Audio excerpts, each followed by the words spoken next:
The same government, for a number of years now, they have decided to take the Form 4 qualifying students coming to the universities, to take a chunk of those students and admit them in private universities.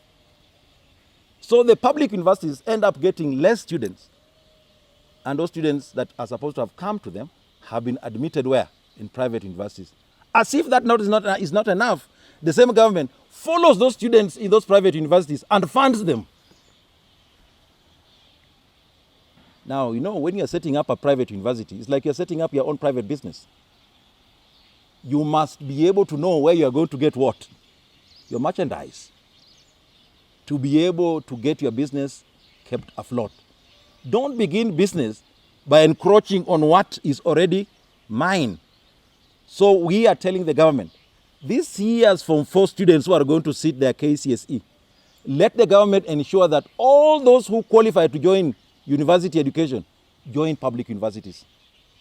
So that the funding that the government gives to the state-funded students comes to the public universities. Let the private universities survive, because this is a business enterprise that you started. You know how you are going to manage your own business. Don't encroach on this. The third thing, it is the same government that ensured that the Module 2 programs that were being used by these public universities as an income-generating activity was smothered. Many Kenyans were able to get to university education through Module 2 programs in various universities, but now they're not there. So where do these universities get money from? They can only get from the government. And so our appeal is, let the government look at these institutions as their own.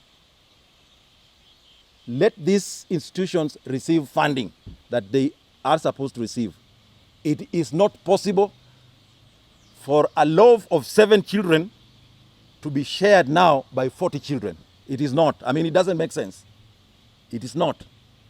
Let the government allow the students qualifying to join university education to come to the public universities. Let's begin from there.